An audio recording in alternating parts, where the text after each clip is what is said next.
It never gets old. I don't care who you are or what Ever, you say. It never gets old. ever. Good evening, everybody. How are you doing out there in that wonderful internet space? A safe internet space upon you and Nixon 5. I am your lovely lady Mandalore. This is my lovely co-host, Mr. Navy Montel. Hi. Hello.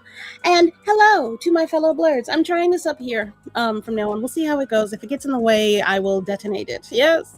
If you're joining me after my stream just a very brief hour and 20 minutes ago, I'm late. Sue me. Thank you for tuning in. I hope you are entertained. I hope you enjoy comics. And if you don't, I hope you learn to enjoy comics because this is the space for that. We're going to teach you how to read.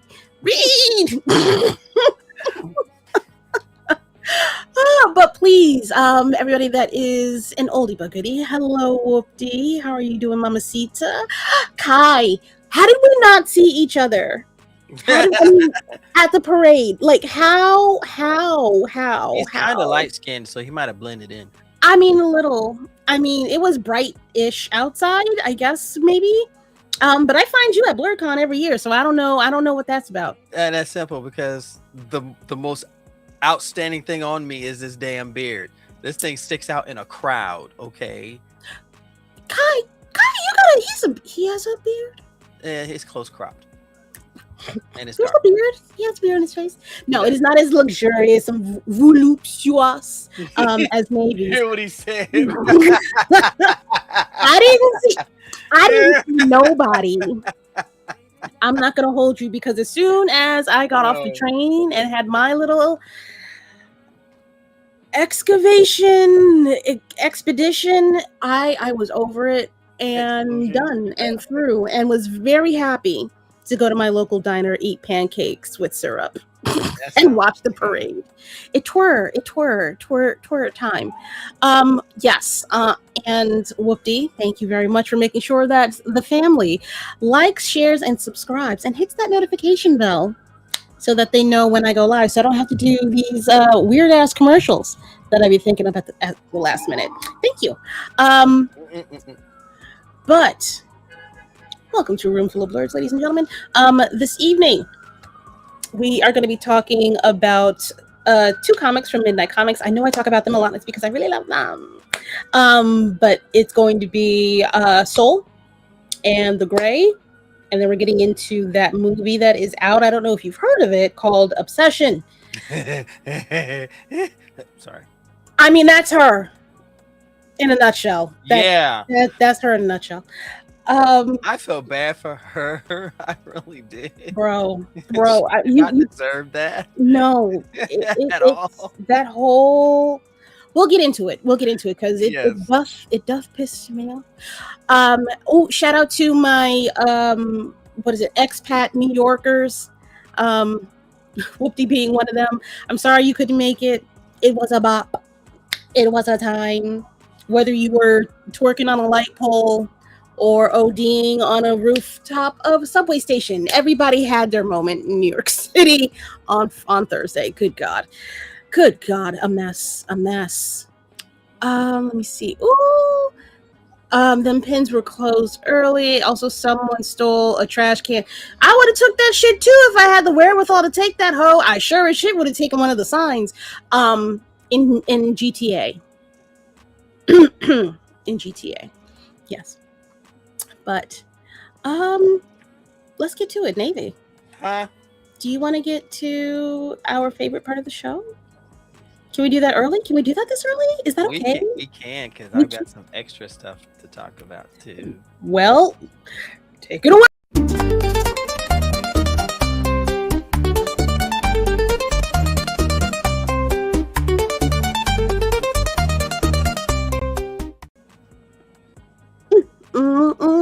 Hey. Hey, Pops. How did you totally miss out on that? You was just grooving with the rice. I tore. And then on today's local Book-Dega, I have nothing Understood. So I think I can make up for the both of us. I believe you can. So, What you got up first, Doc? so I don't have it with me. It says still at the store, but the issue of Avengers Armageddon came out in uh in conjunction with the release of Magic the Gathering's latest set, Marvel Superheroes. Yes. If you've gotten Avengers Armageddon, there is a Magic card inside the comic. There is a reprint of a card called Warstorm Forge with the cover of a Marvel comic book on it. This whole freaking set is gorgeous. Girl, Sir. I have caught a friend of mine, bless his heart. He hooked me up. He got me Magic cards, and I got my own cards. But he got me cards of Photon. Photon has been reimagined into a Magic card called Ephemerate, which is beautiful. I got Patriot as a Magic card. Let me tell you, a Wakanda Forever is a Commander deck. The entire fucking deck is Commander. A 100 card deck. I got that shit on lock. I'm ready to sleeve it and play. But let me tell you, huh? How many characters? What is it? All one character for the deck, or no? It's not. The Commander decks are 100 cards. Okay. So they have to be lands, enchantments, sorceries, creatures, and things like that. So it's a combination of things. So if you think about it, through the whole mythos and the whole lore of Black Panther and Wakanda, there are a lot of characters that can be thrown into this. Right. But 100? No. I'm Kel surprised. I can't think of 100 Wakandans. I don't think it's 100. I don't know. No, it's not. Hold on, let me see. Where is it? There is a site that actually lets you look at the entire deck list, and I get to see T'Challa, Shuri, the Dora Milaje have their own card. Oh my gosh, Okoye, she has her own Queen Mother. She's got her card. Storm is in this, Storm Queen of Wakanda. T'Chaka has his own card. Wakabi has his own card. Zuri has his own card. And they do it all over the place. We're talking throwing in things like King Solomon's Frogs, Midnight Angel's Armor. Oh, right, I forgot about the accessories. Yes. So you got the creatures, the artifacts, the sorceries. It goes down. And let me tell you, these cards are incredible. Queen Mother Ramonda. When the Queen Mother enters, you become the monarch. As long as you're the monarch, creatures with power of 2 or less can't attack you. That is just one card. And if you've ever played Magic, you know this is a ridiculously overpowered deck. I got mine on layaway. I'm ready to pick this bad boy up. Even Bast has a card. Ooh. Yeah. Bast, Panther Goddess, has reach, trample, indestructible. Bast can't attack or block unless you control 3 or more creatures. Whenever you attack, target attacking creature gets +X until the end of turn, where X is the number of creatures you control. So the more creatures you have, the stronger Bast becomes.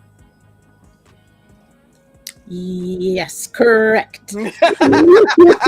Correct, Kai. Yes, absolutely. And this deck is ridiculous. T'Challa's card is so busted as a commander. Oh my goodness. And you can get it at your local Book-Dega. Yeah. So I say that to say this. The card in the Avengers Armageddon #1 is called... Oh, wait. 2 seconds. 1. Go.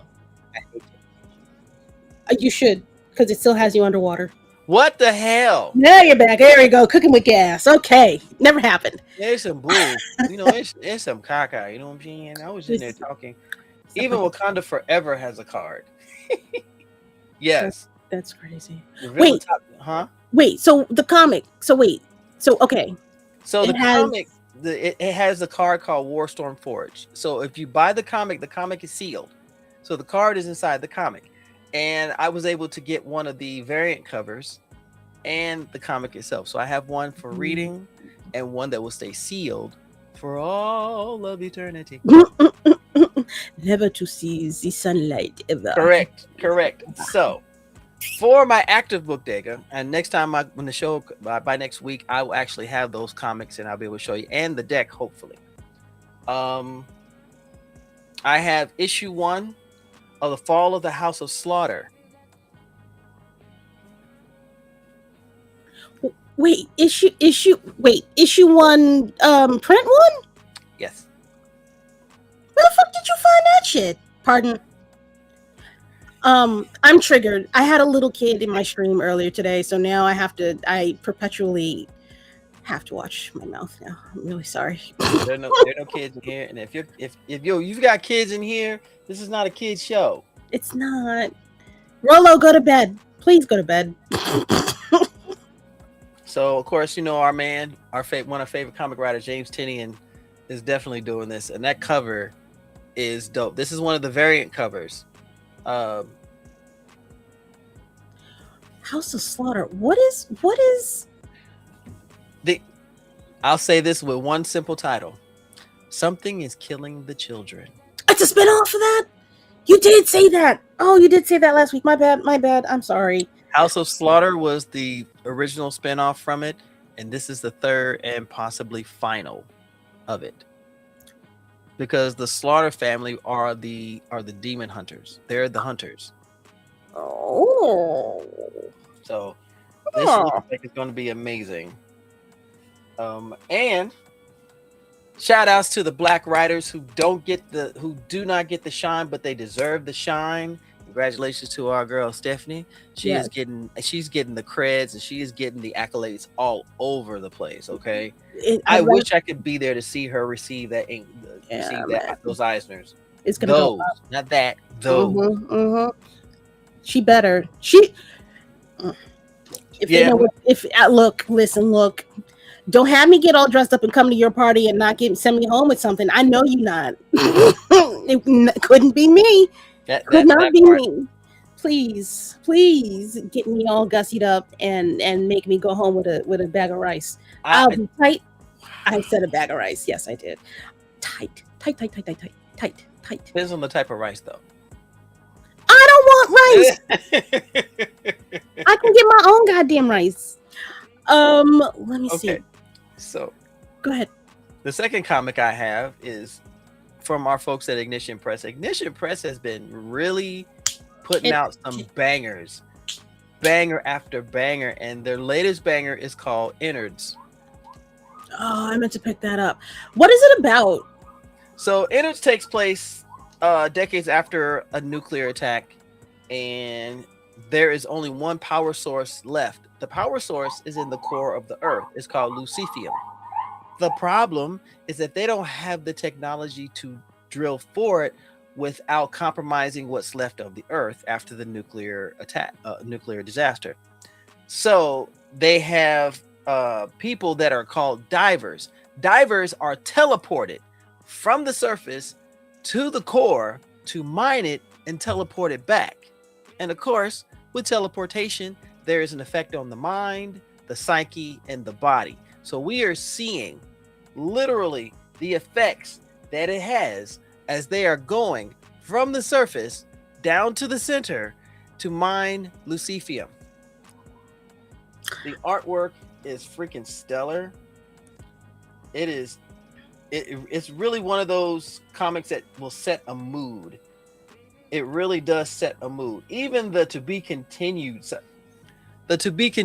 page. Ooh.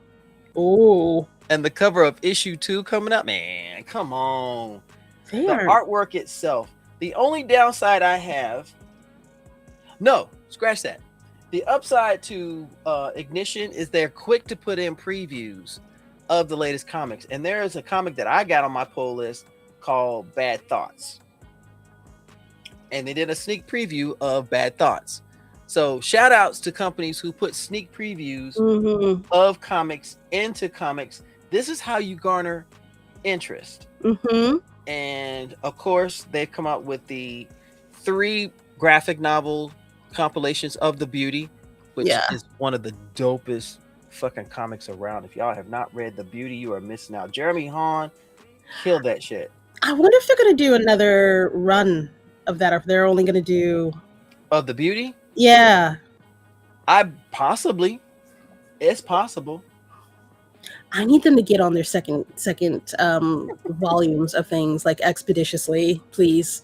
Ignition Press. Hi, thanks for collabing with me on that one post. I appreciate you. I need more. They have really been knocking it out of the ballpark. I'm sad that I couldn't make it to Heroes Con. I'm really sad. Yeah, I know. Every fucking body was there. Damn near everybody was there. Sir. Shay was there. No. Shay was there. Oh my gosh. I would have loved to talk with her about Catwoman and how she, her whole process of writing it and everything. I missed her the day before the freaking Knicks parade. I couldn't get up there. Oh. I couldn't get up there. Everything was blocked off that day. That was tight. No, not before the Knicks parade. Before it was for game 4 of the Knicks game. Oh wow. I couldn't get past. I couldn't get up there. Tight. Oh. Tight. Tight like a tiger. Tight like a tiger. Tiger. So if you guys are interested in finding titles that are dope, that are off the beaten path of those 2 guys, Ignition Press is giving so much. They are throwing out some amazing stories. Murder Podcast is still one of my favorites. It's not over.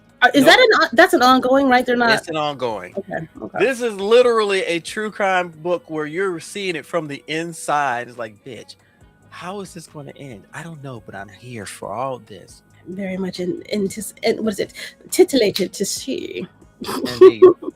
And there is one that I recommended to you through Image, I believe.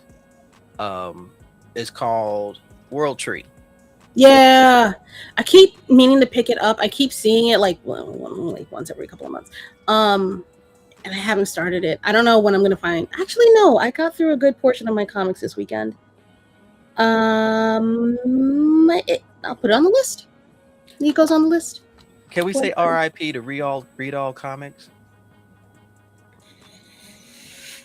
Yeah, y'all, we're in a culture right now where literacy is challenged, especially with people younger than us that can't even read simple words, terms, and phrases without difficulty, if you will. Struggle bus. Yes. Yeah. I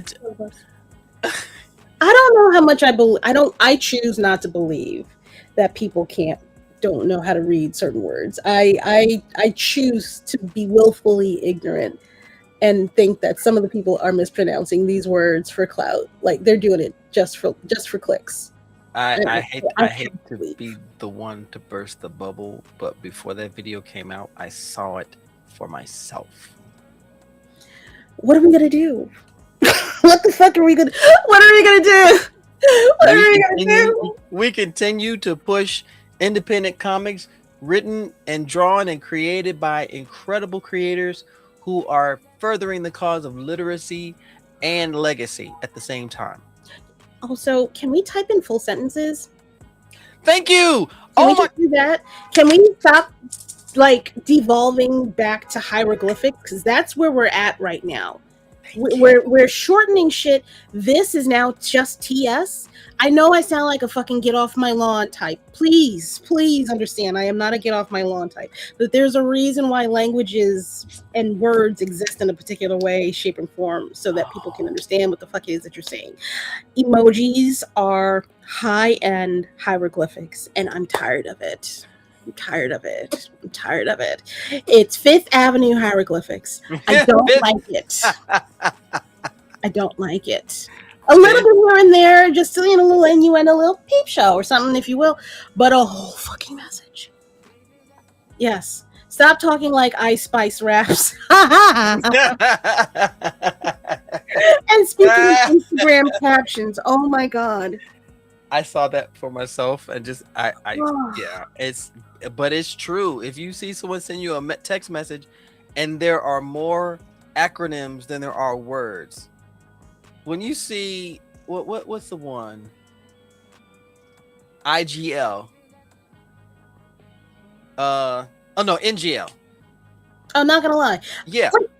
Like a whole word, a whole phrase turned into an acronym. I'm gonna give you a pass. But the word this, THIS,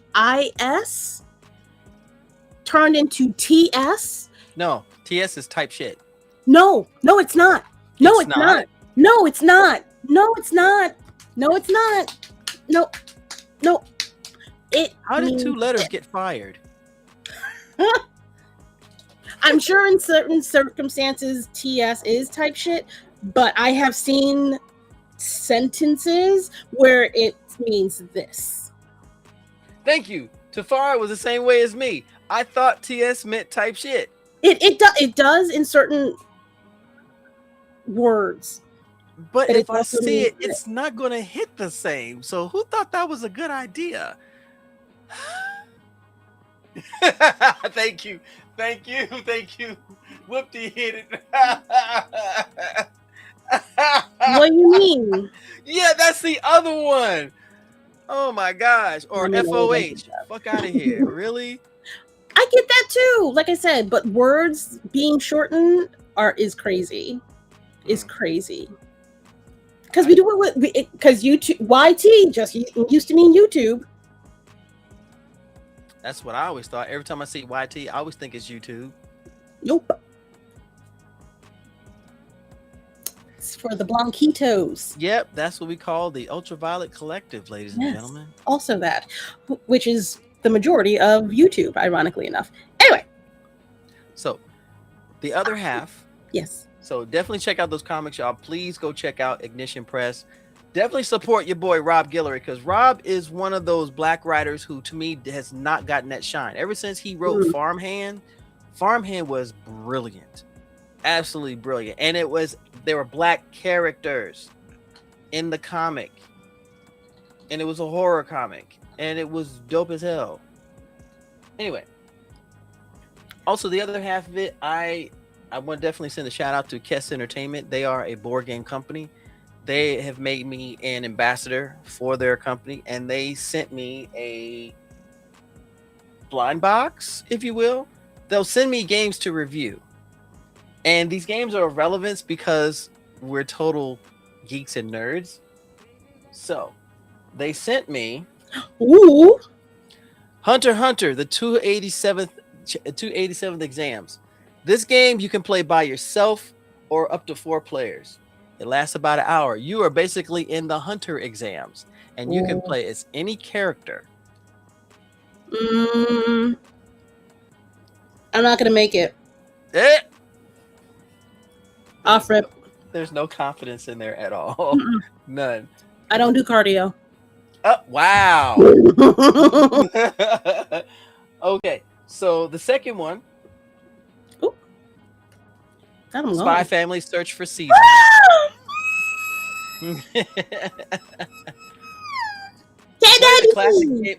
I know, right? Play the classic game of memory with a Spy Family twist. Find the forgers matching outfits to complete a set by turning over cards to find their match. But watch out for pesky Tanatrus bolts. Keep away from them to avoid getting into trouble. If you can match the forgers in a complete outfit and season set, you get extra points. Memory with a twist. 30 cards, 4 tokens, and of course, as you can see, it's a match. Yay! Yes, I got. Here's my little Anya. Yep, I want that pillow. Anyaka. I love her. Oh, pardon. So the third game that I received is Mega Man Adventures. Good lord. It's thick. Okay, this is how I like my women. Thick. Oh, okay? Sure. So this is basically it's a tabletop version of Mega Man, Mega Man 2, and Mega Man 3. How? From what I can see, you're basically hitting certain areas and you're taking on the villains in those areas. Like, you know, you had the end bosses, and once you beat them, you got their abilities. Oh, okay. Yeah, okay. You played Mega Man before, right? Yeah. No, I was going back in my mind. I was like, oh yeah, I guess it could work like that. Yeah. Okay. So yeah, there are different boards. So you're playing in each one where you are facing off against each of the end bosses, getting their abilities and taking that ability to face off against the other ones. And when I tell you the packaging is thick. Good lord. With 3 games in one. I find that very interesting. Yeah. Now, the final one is hilarious. Have you ever played Twister before? When I had a spine, yes. When I Okay. So they came up with good grief. They came up with a new game called Ubibo. Connecting hands via fingers and sticks, a whole new kind of balance game. It's a cooperative game where players connect their fingers together with sticks by following instructions. Then they draw on cards. Your mission is to support all the sticks and prevent them from dropping. Utilize the cooperation, communication, balance, and finger strength. And for the fun of it, you throw a ball in there.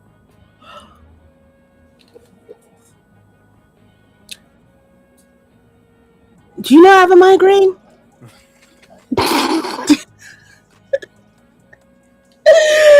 Oh my god. What the fuck is the ball for? What is the ball for? I'm not balancing the ball and the fucking sticks. What? I'm old. I haven't got that far yet because I haven't opened it. Although I should open it just to see where the ball comes in. But even if you don't, I guess it'll be a matter of to see whose fingers will give out first. It's literally Twister with sticks and a ball. So I will be testing those games and doing reviews on those. Can't you just use toothpaste? No, I'm fucking with you. I'm just kidding. Oh, shout out to everybody that's going through an ad right now. I'm so sorry. Like 3 of y'all just dropped off out of nowhere. I apologize. No. Everybody using VPN? Hold on, you got water. Yeah, good. You were underwater for a second. Now you're back up on the surface. We're all happy? Yes. Okay, great. All right, ladies and gentlemen, let's get into. I guess this is still kind of going into Book-Dega. Yes. Welcome back, everybody that just finished that ad. I appreciate you for sticking around. Thank you so much. But you didn't miss anything. Please say hi to Bama before he had an name. Hi. I'm sorry. People that are on the screen are talking to everybody that's on the internet. I apologize. I do acknowledge that you are here. I appreciate you. I promise. Also, I will acknowledge the other people that I did not acknowledge. Hi, Captain. I appreciate you for being here. Hi, hello. I don't know if there's anybody else that I saw that popped in here really quick. Nope, just them. Hi, hello. Okay, and yes, there was a small person. There's a small person in my previous stream. I am so sorry. He was fine. He's a good kid. Do you know him? No, he's from Romania, and he's 9. Correct. That's the face. That's the correct face. Thank you. Okay, shout out to ladies Rolo. And gentlemen, nigga. Yeah. No, don't say it. Rolo. Watch your mouth. What are they gonna do? Take away my ethnicity? You can't. No, talking to Rolo. Don't get your ass. Don't Rolo. If your parents find out that you're looking at black folk, you're gonna be in trouble, sir. All right, and on to. We're gonna do. Let me run this back one more.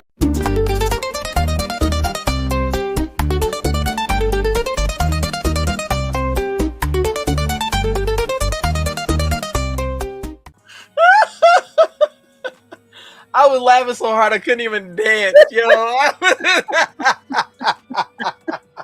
That was good gravy in the Navy. Hi. Welcome back, everyone. Welcome back. Comics. Your timing is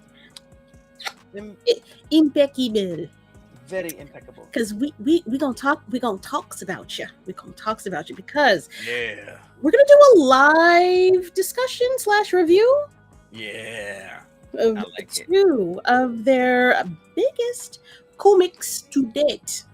First up is going to be Soul. Let me get that up there. Splat out. Did I say Soul? No. Am I lying? No, you're not lying. I'm not lying. Soul. What people in Congress are lacking? Certain parts of the country as well in general. The general population. Tonight, we are going to get into this magnificent book. Yes. You have had more than enough time to cop your first issue, so we're going to deep dive into this one tonight. I think Lloyd is laughing his butt off right now. Good, he should be. Kiki, ha ha ha. Wait. Wow, we try. Yes, you do. What you mean? No, you don't try. You succeed. Are you kidding me? Oh, hold on. Put me back up there, please. Uh-oh. Lloyd, let me break this down to you, sir. You in trouble? Yeah. You, my brother, and that amazing, incredible wife of yours have created something that people are taking as the prototype to their creations. You have set the standard. You have created the bar. You have continued to raise the bar with quality and with respect. You continue to elevate and make things and offer opportunities. You have books that are now officially timeless, as far as I'm concerned. These characters resonate with all of us. And you talking about we try? Bruh, you are so lucky I'm not standing in front of you right now. And he's probably laughing at me, but he knows I'm serious. As a do not use this word with Lady Mandalore and me. No. You get karate papao. You did that. Correct. You did the motherfucking thing, all right? And you continue to do the motherfucking thing, all right? Correct. That's all I gotta say.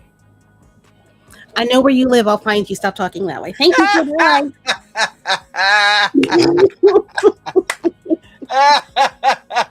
That's why I love this lady, y'all. That's why I love this lady. Yes. Okay, so Soul. This is a book about a superpowered black man who has the powers of the god Amun-Ra. This is... I like this book because it starts off here. It starts off in a city. It doesn't necessarily start off in... Actually, I want to make us a little bit bigger. Boop, there we go. It doesn't start off in Egypt. Not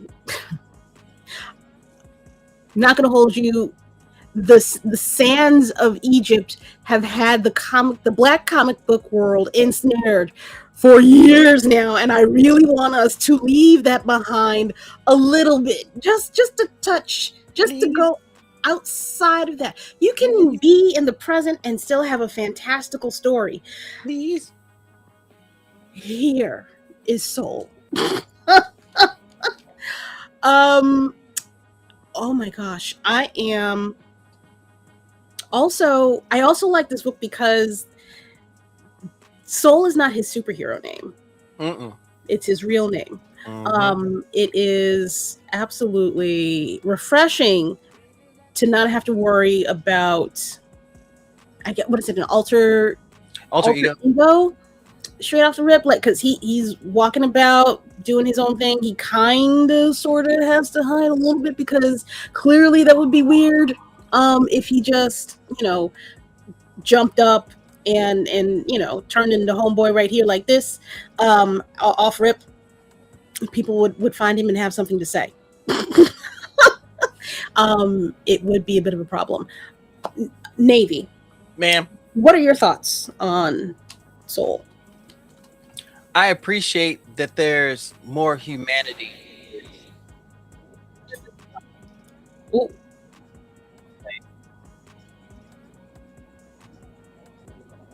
Go.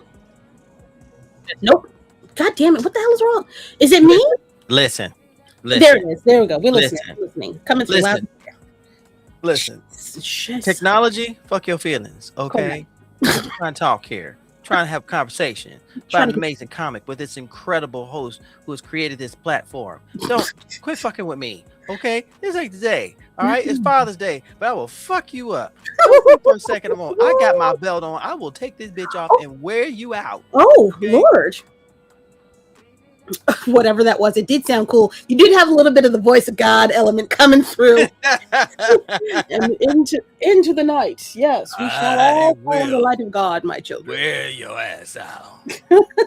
That is a fact. Okay.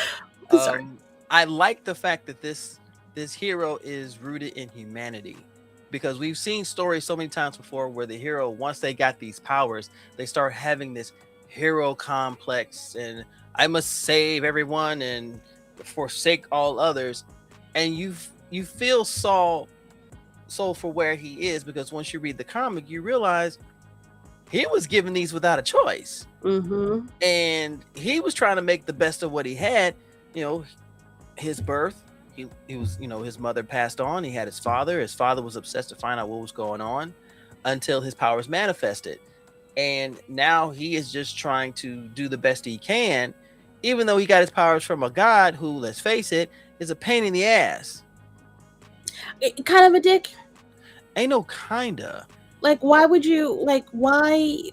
Let me, you know, well, I mean, the way that this right here was the frame that pissed me off. I should have full control of this vessel, but my powers aren't working. Because it's not your vessel, motherfucker. Yeah, you wasn't even aiming when you was shooting.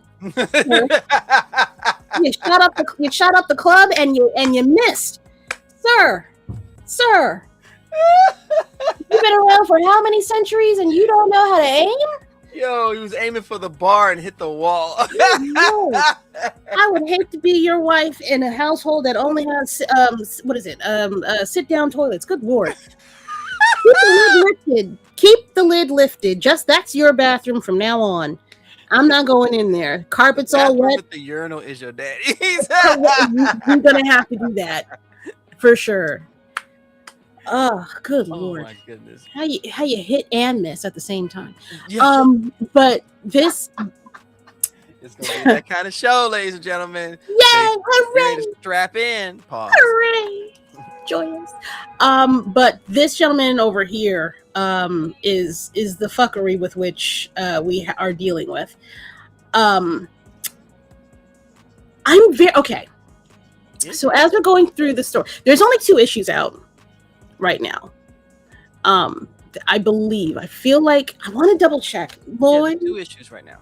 It's just 2. I'm not crazy. It's just the 2 issues out. I believe 3 is coming up shortly. Oh, it's 3 issues. Okay. It is 3? Oh. Well, then what? Oh, so you cheating us? Is that how that works? So you cheating us? Now you know I asked. You know we asked. We asked for 3. You're supposed to help us help you, homie. Oh yeah, you doing it all right. You doing it. It's good, correct. Well, you know, it's better because I probably would have accidentally showed 3. 4 is almost done. Okay, bet. 4 better be done when I get to Dragon Con. Oops. The story. All right, here's my review. I like the story. Mm-hmm. I think the first issue, straight up introduction. Yep. Here's the guy. Here's the villain. Here's the power. The backstory happens in issue 2, which is typical. In the comic book world, sometimes you don't get the full backstory. No, you don't. Until you're up to issue goddamn 20. But they managed to do that in these 2 issues. There's still more. I think there's still more lore as far as the conflict between the 2 gods, between Amun-Ra and the birds. The bird's name I'm forgetting. Forgive me. Actually, can I find it? Is it in there? Osiris? Yeah, thank you. Is it Osiris? Yeah, it's Osiris. Thank you, sir. See? Heavenly. I think we're gonna get more. We get more lore in issue number 3, if I remember. I do remember reading it. Yeah, so much more. Yeah. So yeah, these are the creators, ladies and gentlemen. If you don't, if you want to ask questions about the books, now's the fucking time, fellas.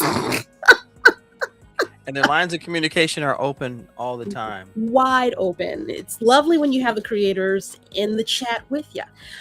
I liked it. I think my only, this is probably going to be a critique for both.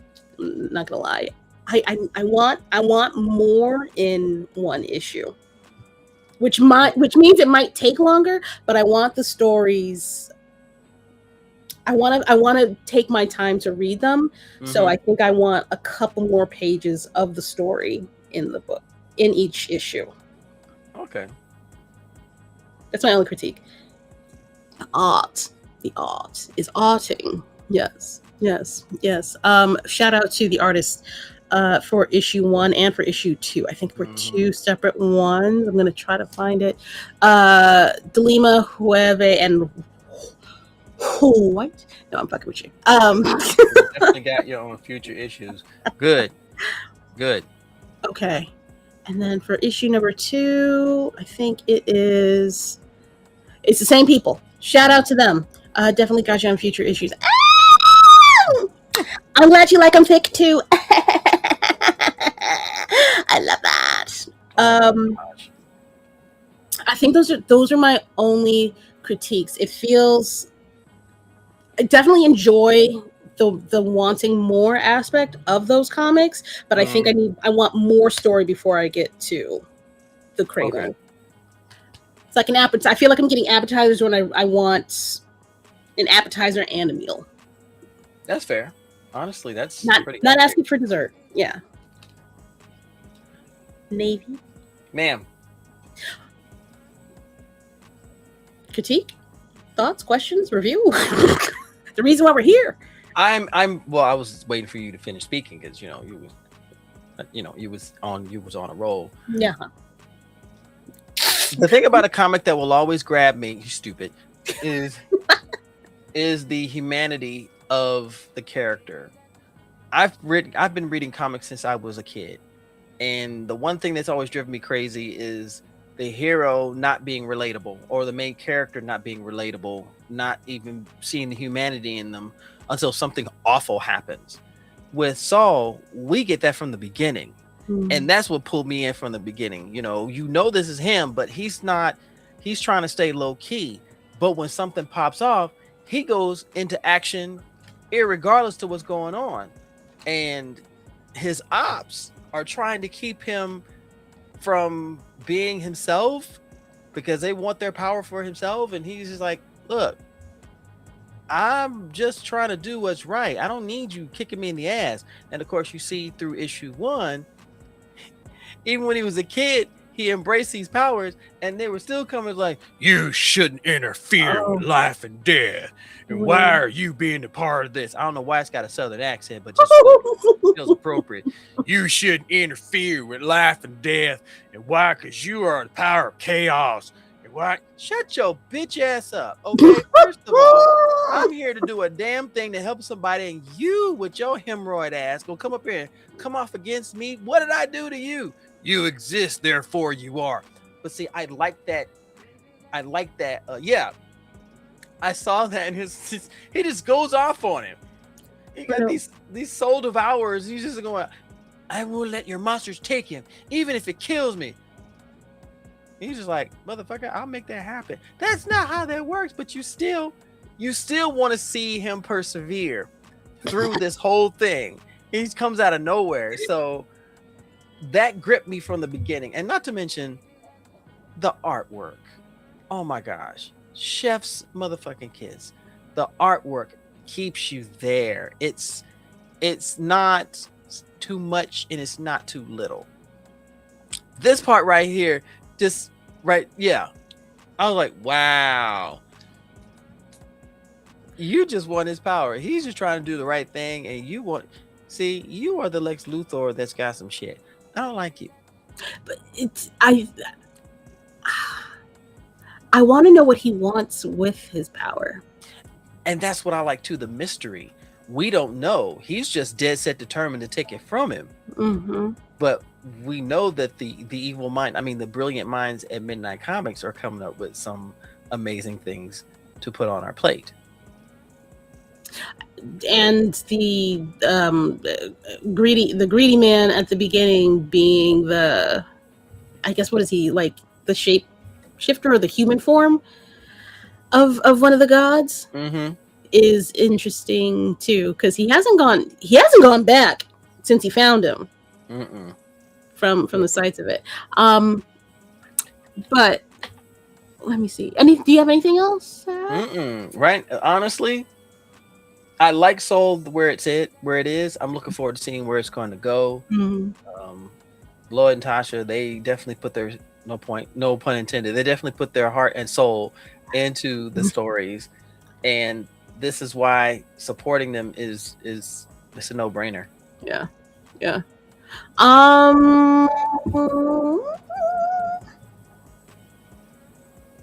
Number grade out of 10. Oh, really? I would give it a 9.95. Okay. I'm a harsher critic. I know you are. I'm sorry. It's because I'm hungry. The West Indian mother in me is giving you an 8.5, but the friend in me is giving you a 9. Wow, not the West Indian mother, bro. No, well, but the only reason, it's not, no, 8.5 is harsh. No, I give it a 9. The only reason why it's not more is I want more. And I think I want a little bit more linking between the panels, a little bit more linking of the stories between each panel, because I did get a little bit lost going from panel to panel. There's a little bit of continuity issues in a couple of them, and by a couple I mean like literally maybe 2. But outside of that, yeah, no, it's a 9. It's a 9. Inspiration for the last panel with Anubis right there is from Zone of the Enders 2. I've literally never heard of it. Ooh. What is Zone of the Enders? Ooh, okay. Let me see. Zone of the Enders. Oh! That is a video game. I'm going to put it up on the screen, I think. Am I going to put it up on the screen? That last panel. Let me see if I can get the last panel up. Hold on, y'all. No, is that it? Is that it? No, I'm bugging. Where am I? Where is it at? Is it this? The scarab chip. Your mother would ask, "Where's the other 2 points?" You see. Which one? Navy? This one right here. This is this looks like a scarab ship. Yes. I'm trying to find like a similar image, but hold on. I see this is this better? I think this kind of is it. Let me see if I can share this. Sorry, y'all. Bear with me. I'm playing around. You said you were on it. I was on it. This one? You said you were on it. Go back. Not the scarab. The panel where Soul was beat up. Oh, that one. Got you. Let me see if I can find. I am not going to find a similar picture, but I see what you're saying. Same. It does have, the art style has the same same vibe. Yeah. All right. Okay. 9 and 9.5 or 9 and 9.9? 9.95. You're an idiot. All right. So let me see if I can hide this again. All right. So moving on. That was their flagship comic, if I remember correctly. Yes. Because they are coming up on their 6-year anniversary over at Midnight Comics. Congratulations. Woot the woot woot. And all that jazz. Yay. And we are now going to go into their latest series called The Gray. Where are you, baby? There you are. I don't know. Yay, hooray! And now I'm going to press button so that things show up on the screen. There it is. Issue number 1 of. I love that cover. I'm not gonna lie. It's tough. It's tough. It's very much Iron Man. It gives Tony Stark vibes right there, big time. Or Ironheart. My bad, Ironheart. Definitely Ironheart. Yeah. Definitely Ironheart. Okay, so the Gray follows Shamika Day. I want to say Shamika Day. I feel like that's the right last name, but it's I'm itching because I feel like it might be wrong. But she is a engineer. Yes. And she has come up with a way to harness the power of a, I think it was a black hole. Black hole. Thank you. So smart that she has been tasked with coming up on how to harness that power through, of course, an evil corporation. Yay! Yay! Fucking yay! Yeah. Of course, Shamika is very much altruistic. She thinks that all of the different ways that this power can be used for good and clean water and energy, clean energy, all that jazz. The powers that be, however, have other plans. So, Shamika one night, just testing out the powers that she has created, decides she's gonna go outside and do something. Is this the? Am I bugging? No, this is the right one. She's gonna go out and put her brand new gloves to the test. Problem with Shamika. Why? Wait, am I bugging? Hold on. My bad. I think I messed up. Hold on, y'all. What did you do? I don't know what I did. You didn't do anything. I don't think I did anything. That is the right one. Okay, I'm not crazy. Yeah, that's in the book. Okay. Why is there only... I'm confusion. I have confused myself. I'm on the money. Okay, I'm not crazy. You're right. Issue 0. That's why I'm like, what the hell? Okay, this is issue 0. That's why I'm fucking myself up. This is issue 1. Lord. But that is a sample of things to come, and Shamika's powers that will be as well. But we start out here with Shamika being everything that I said that she was before I realized that I had messed up in the selection of things that I chose. She decides to go out one night and test out her powers. She sees this young lady getting resobbed, yay, and decides that she's going to step in. The problem with Shamika, old girl can't fight. Not a lick. And by happenstance, just accidentally hits the right power field on these 2 people and makes them puke after she gets her ass whooped because she thought she was who she was, but she ain't. So now she's got to go to work tomorrow and also hide from the cops. But also now she's, I believe, has a black eye. And like hips for days. Good for her. Bruises out the hoo-ha. Yes. It helps with the landing on your behind when you get hit upside your head. What happened? I fell in the middle of a crosswalk. Oh my god. I fell in the shower and hit my eye on a bicycle handle. Yeah. That's what happened. So she realizes that the power gloves actually work. Hooray! Goes into the office, does her presentation.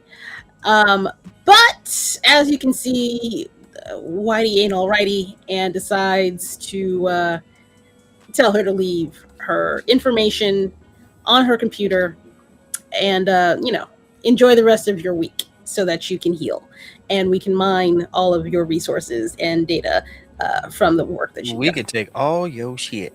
Correct. And make sure that we collect on a check. Yeah, no, she don't like that shit. And she tells them what for before she leaves, and then she leaves. This comic is very, what is the word I want to use? It does have a real worldly applications feelings. Because who has not been the person sitting in this car after a shitty meeting or a presentation that just did not go well, or you're trying to get a job and the interview just doesn't go right. No, Bama, she's not fired. She's not fired. But she just can't come back to work that week. It's literally like a game developer. You've reached your goal. Everything, all the benchmarks have been met. The game has been created. Going to put it out there, and there's nothing else left for the developers and the programmers to do, except for them to change the way that you're going to be telling your story. All the mechanics and stuff are still there, but instead of Kratos' wife being the main character, now it's going to be Atreus. That is such, man. If they pull that shit in real life, you're gonna have some people pissed. Severely, because I'm locked in on Miss Laufey. She right. We playing with the redhead. I don't care. She looks fan-fucking-tastic. But as we're moving along in the story. Oh, I'm sorry. Shit. I'm sorry. I got carried away. Navy. What are your first thoughts on the books? I freaking love them. I actually felt like I was in the same position with her, wanting to do something with her abilities. She knows she can't fight, but she still wants to use her intellect to create something that will be beneficial. It seems like a lot of things are up against her. I mean, it could be one of those Rocky stories where she learns how to fight, but that's not what she wants to do. She just wants to create something that'll be the betterment while going against corporations who want to use what she's created for their own ends. So you see the struggle within her to either continue doing it and even question stuff, because all of us go through this on a daily basis on whatever we're doing, whether it's going to work, going to school, or whatever. We question whether or not this is the right thing. You see that struggle within her, and that's one of the things I find relatable about her. She's just a brilliant Black woman who's trying to do right and dealing with the shitheads of the world. And trying to overcome it. I think with just comparing the two, I would compare her to oh my gosh, why am I drawing a blank? Ironheart and a little bit of Miss Marvel. I would compare them to, as far as the foundations of the character, I would compare them to each other. Because she's not street smart, street wise, right? She's very intelligent, right. Versus Ironheart, who is a street kid, but has the high level genius level intellect, so she can meld both of her real world experiences into her, her intellect and her creativity. Shamika doesn't have that. No. She just has a brilliant mind, and she just wants to do right. She's literally not that girl, but she is. She's not going to be the one that you're going to call to back you up in a fight, but she'll try.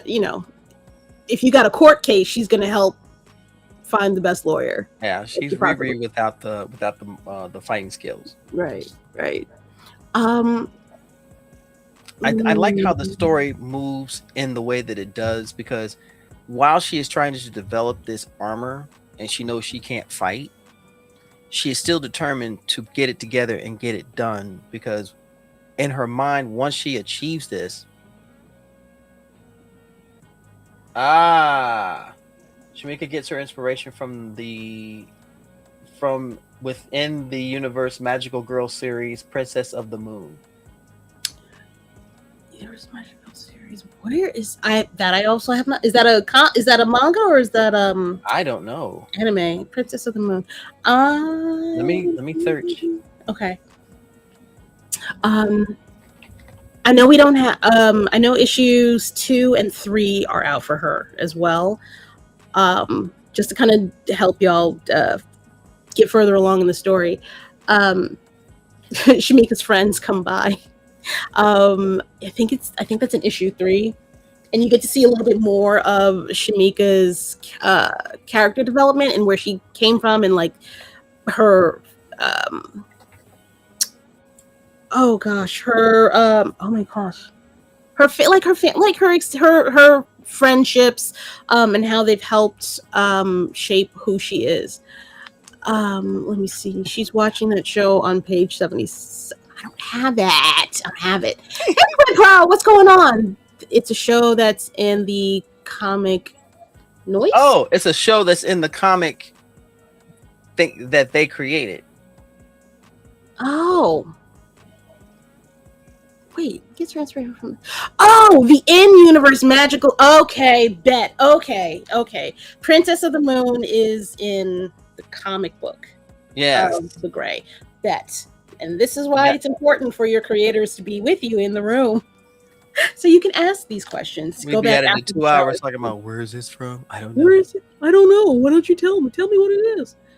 You said 77. There it is. This doohickey right here, who looked very suspiciously like another cartoon from the early 80s.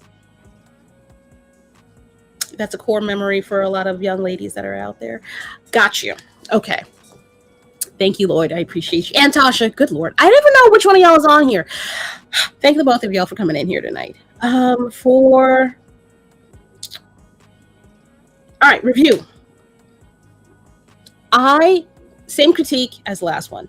I need more in each issue. I want more story in each issue. He's still working on it. I know, but I'm telling them now so that I don't have to yell at them later. I would never yell. Y'all know how I am. I just yes, you would. Don't lie. No, I firmly believe. Oh, am I right? We're both here. Lovely. Love it. Tasha hit him in the back of the head. Stop giving them lies. Write it. Type it right. Okay. What else do I want? All right. Here's the thing. I need her to learn how to fight. I knew you were going to say that. I've told them this. I'm always going to campaign for this. I need her to learn how to fight, even just a little bit. And my strong reasoning for that is that we don't have enough strong Black women in comic books. And at some point, I'm gonna need her to pick up a brick and hit a nigga in the face. That's all I'm saying. I'm not saying she's got to be a karate kung fu master. I just need her to understand that in order to get this fight done and over with, you got to get dirty. Stop fighting fair. I need you to just monkey right one time. That's all I'm wanting. It doesn't have to be the entire series. She doesn't have to have that persona for the rest of her comic book life. I need to be surprised every once in a while. That's all I'm saying. Like, Agree. Just lights out, motherfucker. That's all I want. Just one time or 14,000. I'm just saying. Wow. Yes. Yeah, Nix. Yeah. Like, I don't want to fight it. I don't want to fight. Yes, I don't want to fight. Would you settle for Queens or maybe Bed-Stuy? No. Bed-Stuy is as bad as the fucking Bronx. I just Long Island. There we go. Yeah. I need no. Ew. I need I need people to understand I don't like to fight. Here's why. I just need one of those moments. Because if I fight you the way that I want to fight you, homicide. I'm just saying. I was gonna say Orange is the New Black.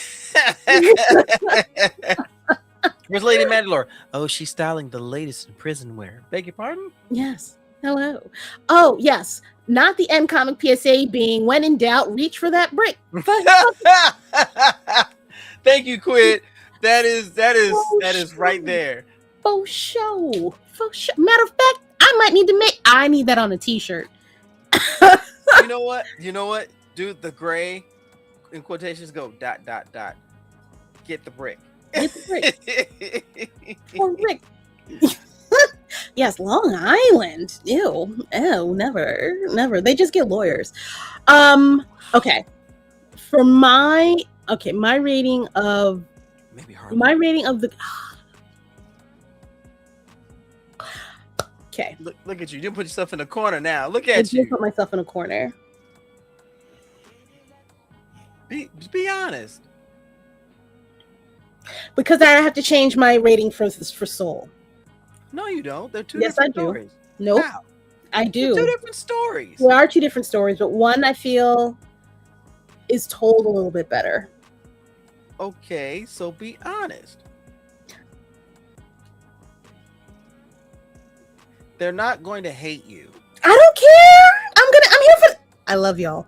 But if y'all didn't love me, I wouldn't be honest. So here, okay. I think if Soul is a 9, Gray's 8.7. Okay, that's not bad. It's not. Both of those stories. Side of 5. Both of those stories.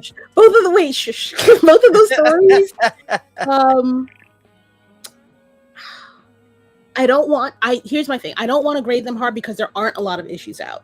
If we were 20 issues in and I was still feeling this way, we're gonna have to talk. I have to talk to you before we get to issue 15. Is basically what I would have to say. But there's only 3 issues. There's only 3 issues out. So for me, this feels more like it's anticipation. It's a need. It's a want. It's okay. Give me more and give me more and give me more. Mm-hmm. So those are my ratings and goodbye. Okay. Navy. For me, it's the humanity of it that I think I vibe with. It elicits emotions. You root for her to be able to fight, even though she doesn't know how to fight, but you still understand why she doesn't fight. But you're rooting for her to continue to be better. And I feel like this is going to be a slow burn into the type of person that we want her to become. And I'm here for it. So, writing, phenomenal. I have no complaints about it. Even though I'm sure Lady Mandalore has complaints about it. No, I'm looking at Nick's, and he made me laugh. Bruh. I didn't. Okay, that was an ill-timed laugh during the Navy. Please finish what you were saying. I am so sorry. I couldn't. No, you're fine because I look at the knucklehead right now. So, bruh, can you hold on for a second? Good grief, bruh. As I was saying before, the yams got a hold of Nick's.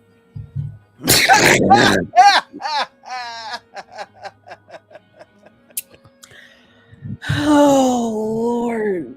Writing-wise, character development, story, I'm here for it. I'm actually going to give it the same rating as it did before, 9.95. I really like where this is going. It is the beginning. The beginning is always, it's an evolution. It's a constant change. It's always going to be in flux. So we don't know what they have in mind or in store for Shamika and her journey as the Gray. Same thing with Saul. We have no idea from the genesis, we have no idea what the progression is going to be. But the exciting part is we don't know what the genesis is and where the progression is going to be. So I'm going to keep it right there. I'm always optimistic of stories that start out like this because there's so much more room. It doesn't start out so technical and so precise that there's no room for anything else. And how many comics have we seen where it started out that way and you're like, I don't want to read this anymore. This is pretty much the crux of it. All that's left are fist fights. You know what I'm talking about. How many times you read a comic, it start literally in the first 4 pages, they've explained everything. So only thing that's left is either a reality show or a UFC fight. It's either or. You've given nothing else to the road that you've written. You've put yourself in a corner. But this doesn't have that. No. This opens and expands in the universe they've created, the collaborations and the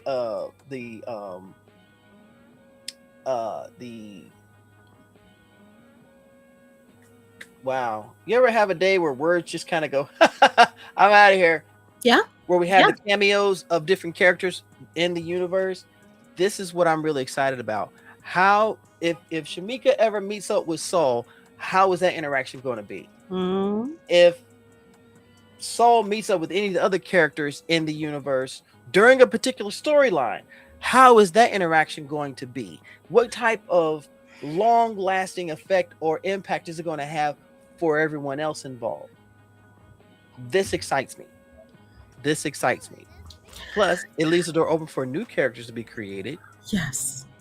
Which are coming. Which are fucking coming. Which are getting. Yes. Hey Tasha. Hey Lloyd. Maybe there won't be an issue 15. Maybe we never say never. Can we maybe? Can we go for 10? Can we go for 10? Can we do 10? I think 10 is reasonable. 10 is very reasonable. Marvel doesn't even do 10 anymore. Oh, shots fired. Bang! You know what? Here's an idea. The last page of the last frame of the last page of that comic of, let's say, The Gray, does the same thing as when she got attacked in her apartment and the lady came to save her. I don't know the name of the character, where her eyes are closing. That would put me on the edge big time, because that opens so many more possibilities. Like, what the fuck happened? Why are her eyes closing? What's getting ready to happen next? Who this hoe that just walked in her house? How did she know to walk into her house? Huzzah! The questions. Oh my gosh, the questions. So 10 issues of The Gray. I'm here for. Let's do that. Yeah. A dozen sounds nice. Yeah. 10 and 2 epilogues. Oh, can we have a Juneteenth special? I mean, it passed. Oh, it passed. And okay, for next year. Yeah. Okay. Wait a minute. Lloyd is going to stop giving things away now. Tasha has spoken.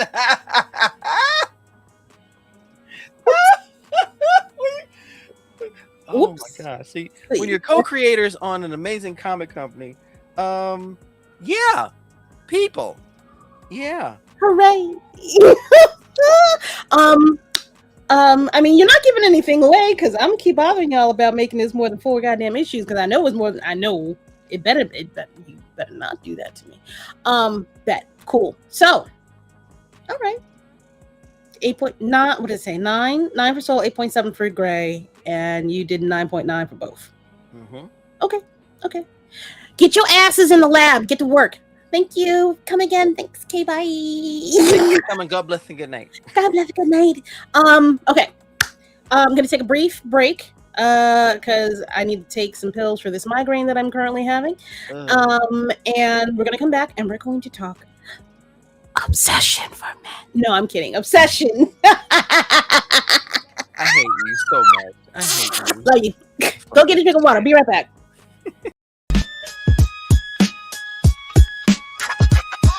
Our Maximus drops the mic like Thor's hammer, boom, chasing M40, scheming plots in the writer's room. Lord Triage stitches through his threads of the loom. Pop culture dissected, every panel consumed. Comics, Anime films on rewind. Deep dives, we leave no flame behind. Like the story of Dracula, or at least his origin story, as a tragedy. We take you inside. Super breakdown, it's one wild ride. X-ray the pixels, every Easter egg exposed. Marvel the DC where the fandom explodes. From Akira to Gotham, the saga unfolds. With the narrators of myths. Oh my god. Wow, holy shit, shapeshifter. Office wars, we The dig for the gems. shapeshifter. Open the doors, it's a super breakdown. We're cracking the code. Let's touch on Blackheart real quick. Just some shit and get. From the pages to the screen, we take you inside. Super breakdown, it's one wild ride.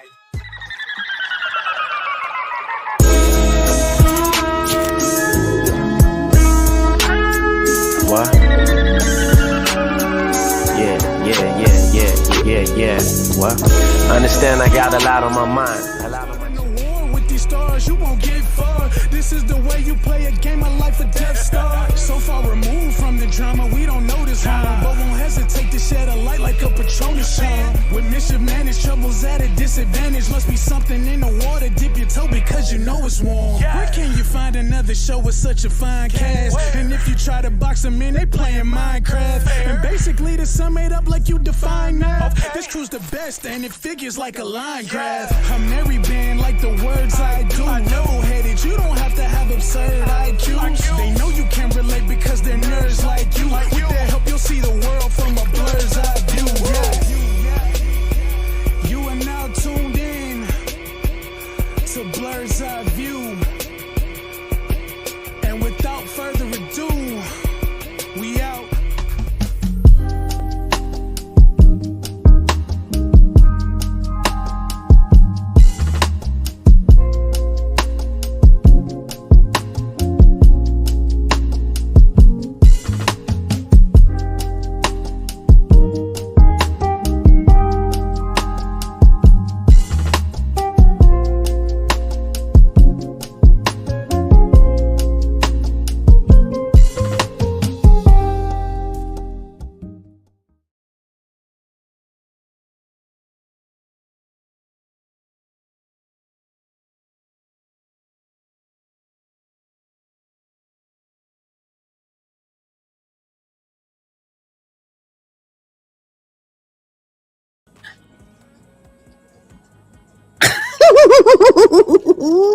Hello, everybody. Welcome back. Thank you for sticking with us through that break. I know Blur's Eye View is going to be on a brief hiatus until September, but we'll be coming back for allegedly for our X-Men 97 Season 2 review for each episode. There might be some breaks in between because the boss man is going to be looking for a new domicile. If you know those words, congratulations. If not, use your phone, use your dictionary app, and look them up. Domicile, D-O missile. Yes. K. D-O-M-I-C-I-L-E. Come on, y'all. You couldn't just let me have the bit. I think it was a little. No. I want the bit. No. We have very intelligent people that watch this show. I do not want dummies coming in here. But this way they look up. Anyway. All right, y'all. We're sorry if that blew out eardrums. I apologize. We are on a rendezvous. Correct. Look that up. Okay. Yes. We abolish any misconceptions of our big words. Okay. I am so done. Love it. Where is my sonic screwdriver? All right, y'all. We are going to get into our spoiler-free review. Whoopty. Spoiler-free review of the newest movie that is, well, newish-ist movie that is out called Obsession. But first, I would like to bring in our researcher, and I know you think you're right, but you're wrong. Pointer outer extraordinaire, Miss Whoopty freaking Hey! Hello. Coming to us live from the Whoopty Library in some state in the Union. In the Unitedest of states. How are you doing, my love? I'm peachy. That's groovy. I'm drunk. Like, yeah. Okay. Spoiler free We're in the spoiler-free section of this show. Okay. Crazy white people. Crazy white people, and that's the review. Good night, ladies and gentlemen. Thank you and good night. Thank you. Good night. God bless. This movie is incredible. Is incredible. It is incredible. It's layers upon layers, and every time I watch it, I find something else. I do. What is that? What is that? How you do that? Let me give props to the cast of this movie. Hold on one second. I'm trying to remember where I hit it. Obsession. Director. Curry. Wait, no.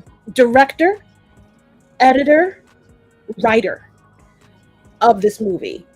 26-year-old Curry Barker. First of all, Curry, Curry. Rude. Right.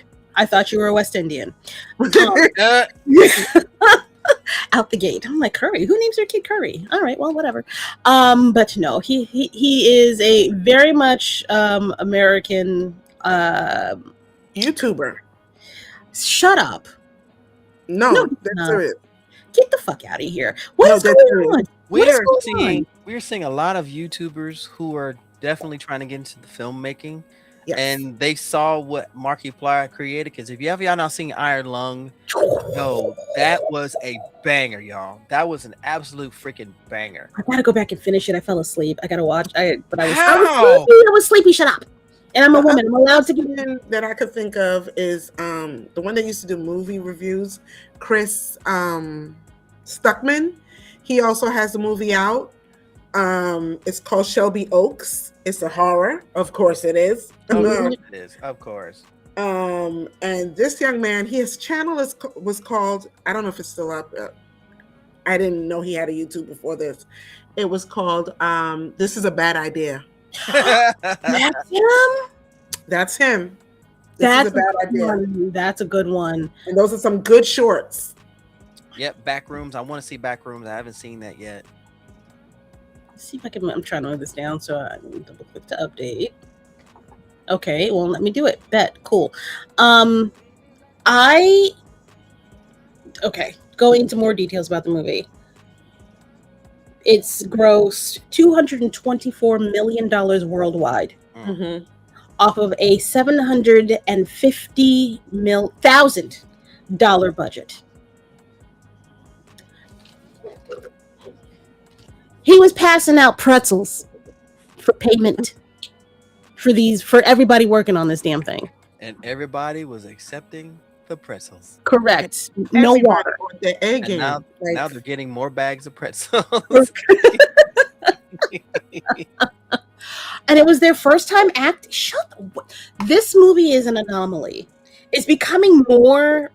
These types of movies are becoming more regular, but this one in particular, everybody's new to the scene, from the crew to the cast.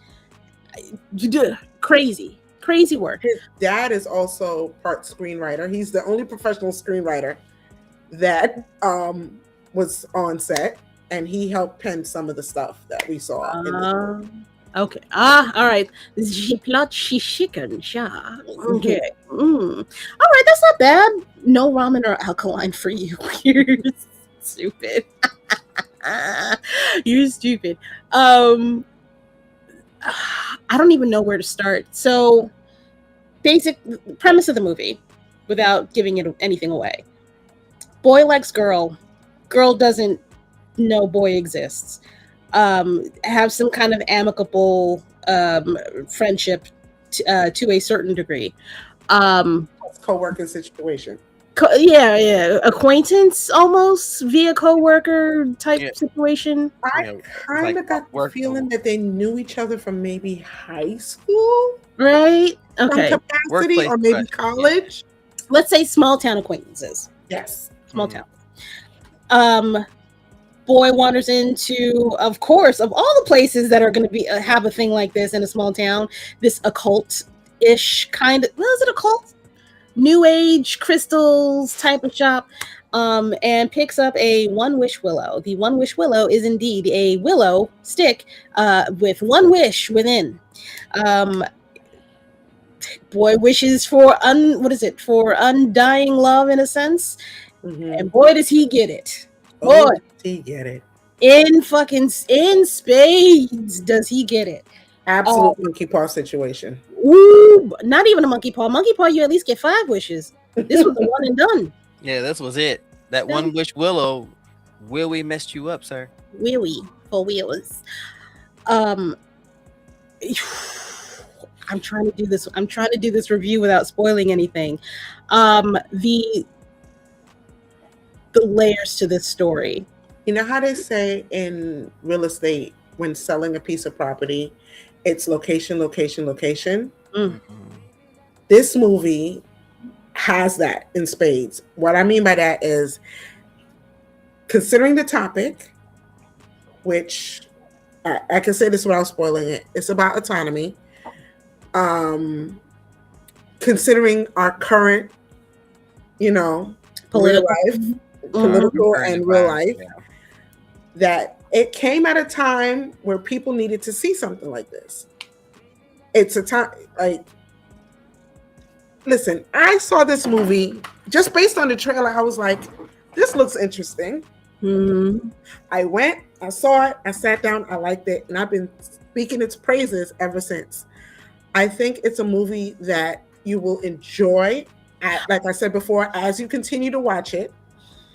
Your first reaction is valid, but it's not going to be your only one.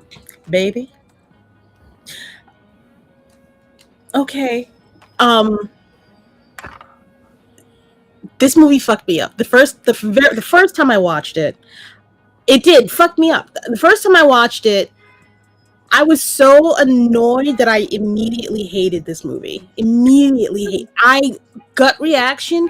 I hated this. I wanted to say, where did they even get this shit from? This is a bunch of bullshit. Ba, ba, ba, ba, ba. And like realizing that days later it was still with me, I went back and watched it a second time and completely changed my mind.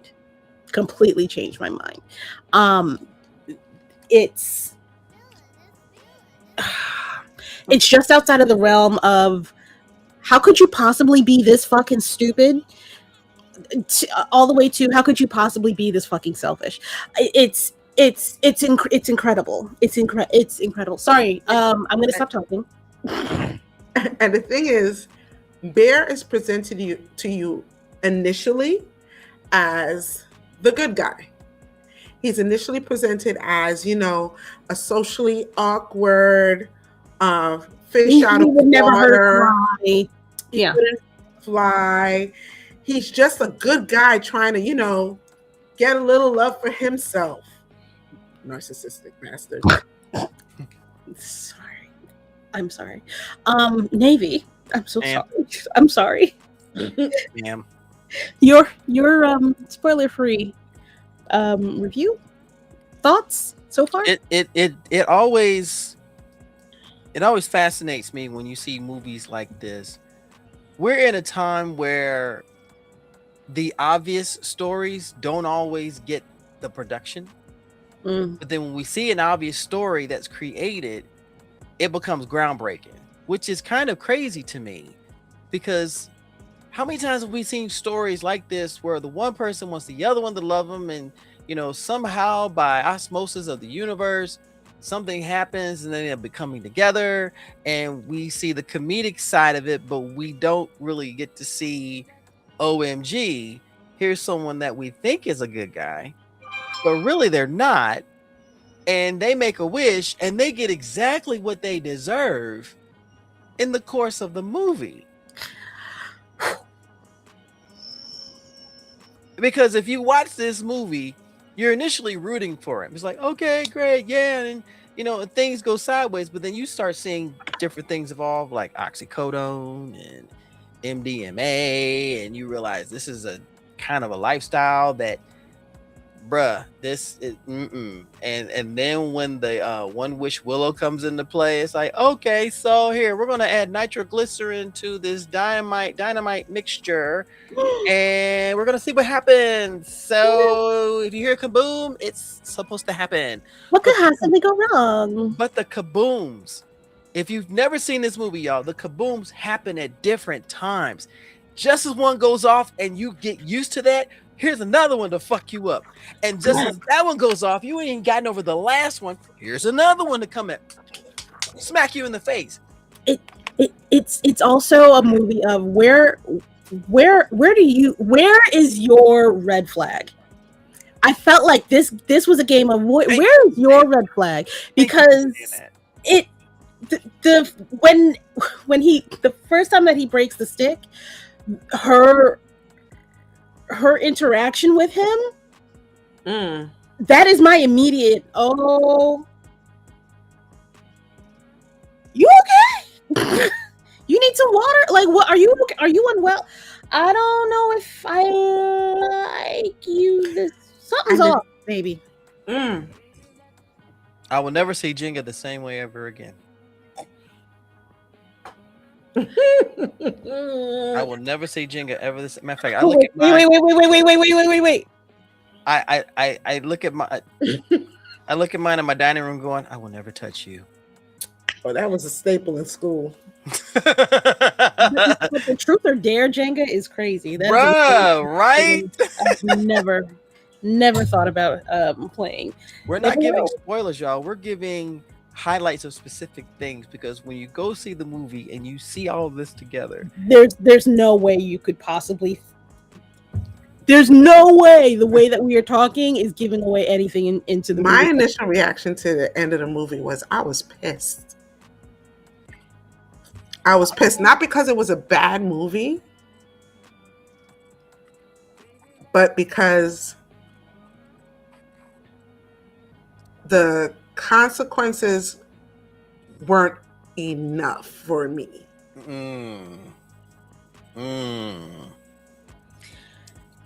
Okay. I know where you're going with that. I see you cooking. I see the stove. Okay. It's a little spoilery, little spoilery. Come on with it. That's all I said. That's fine. Like I said, when I finished the movie, infuriating. Right. Flames. That's the sound of my flames. Flames. I love that movie, by the way. They did an amazing job with it. They did an amazing job. I don't understand how this man wrote this movie. I don't understand how he not that he doesn't have the capacity to do it, but this might be rude. How the fuck did you come up with the concepts and the layers by yourself as just a regular fucking dude, and be able to tap into some of the feelings that women have and put them on the screen? I genuinely do not believe he wrote this alone, but I tell you, whoever his muse was very effective. Yes. Very, very effective in offering. Probably said, what do you think about doing it this way? Because if it were me, okay. I could tell that there was someone who's been in this position, because a lot of the story sounds like if you were in a position, if you've been in that situation before, how would you approach it? This movie is definitely going to be in a bunch of lists at the end of the year. Oh yeah, for sure. Light work. And it's going to be something that sparks conversation and keeps people talking past this. So, be ready. I'm looking forward to this movie being put on the YouTube show Dead Meat, because if you've never seen Dead Meat before, they are horror movie fanatics, and they actually do walkthroughs of the movies, including the special effects, how things are done, the stories themselves. It is an incredible YouTube channel. I don't want to know how they did the special effects for that one particular scene. Here's the thing. I love horror in my media. The books I gravitate toward are horror books. I like horror manga, I like horror anime, but I'm not as enthusiastic about horror movies. Which horror animes? You said something. Another, for one. Okay, never mind. You won me over. Never mind. Never mind. But I agree with you with the horror for movies. It's been dry. Right. So I'm not as enthusiastic. Movies out. The first one I'm not thinking about watching is the horror movie. I can finally put my hands. Talk with my hands. Be use the hands. Be gesture-ish. Use your gesture, baby. Like the initial teaser was so clean. It was just him in the car. Yeah.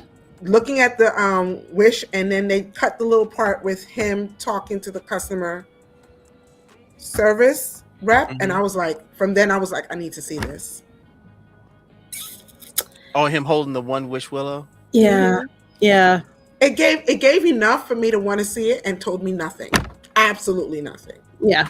I definitely was like, oh, my very initial reaction was, we know how this is going to end. Like, you know how this is going to end. That's not the spoiler. It's facts. That's how these things end. You know, this is not a happy ending at all. Somebody's gonna be real fucking sad. It's just how sad and how affected is everybody going to be. Because wow. Lord. Okay, I've had enough. Everybody else, if you don't want to get spoiled, hit mute. Keep watching because I need the hours. Run. Hey, look, this. You know what it is when you came in here. We are about to get into some heavy talk. We're gonna talk about things that we've seen. We're gonna talk about the ending. We're gonna talk about Easter eggs, all that shit. All right, and Boiler Broom Brawl. When this, hold on. When this goes away, you can come back. But this is here, so go away. Get out. That motherfucker bear needs to have. Oh, I hated that motherfucker. Listen. His eyeballs couldn't have been set on fire. And I would have asked for more. I would have asked for so much more. I wanted him to lay his tongue across a train track and have the train go across it. I have never despised a motherfucker that was about no shit in my whole. And the way they present him to you at the very beginning, where he's sitting at that table, he's talking to the waitress, and he's like, I just want you to love me like I love you, please. And I'm like, okay, so they're trying to give you like, oh, he's such a nice guy. He's sweet. He's vulnerable. He's available with his emotions, which is a lot of things some women want from a man. But at the end of the day, he's the most selfish motherfucker I've ever seen on film, TV, in a book. The level of selfishness exhibited by this man is monumental. Let me count the ways, okay, of his selfishness. Let's start with his cat. Show me a cat that can open a childproof bottle of oxycodone. Show me that. You had another living being in your home, and you couldn't even keep your home space safe for that animal. I have several thoughts about the whole cat and the medicine. One, your grandmother died 2 months ago. 2 months ago. 2 months ago. You have all of her medications still in that cabinet. The only medication that you took out and left unattended was the one that could kill you if you overdosed. and it said on the bottom, "Don't eat me," like the cat can read. I think in my head, and I talked to you about this earlier. I think he wanted to overdose with those pills. Yep, but Sandy got to do it first. Yep, but bitched out again and didn't fucking do it. Because how long had he been pussing out on asking this girl out? Forever. They've known each other for an extended period of time. And there was even a point where she asked him, "Do you like me?" Right. Like, say now. Speak now or forever hold your peace. You had that. And you know what it boils down to him and his inability to deal with rejection. He does not want to be rejected, which goes into his selfishness because he wants it to be what he wants it to be. But he's afraid of how he dealt with the rejection that he set up himself. Snapped the willow. Made the wish. That was his response to the rejection. And here's another thing. A lot of people are saying, well, he didn't realize the effects until the party or until she when was it that she put the tape on the door or whatever. I have a feeling in my heart, I don't care what nobody who agrees or who doesn't. He knew the minute she came back to the door that something was off. And that willow may have been the cause. He knew the whole time. If you didn't think that it was going to work, you wouldn't have brought it with you in the car. You wouldn't have bought it. You wouldn't have brought it with you in the car. You could have left it at home before you went out that night. Because he had to go back and get the gift, right? No, I'm sorry.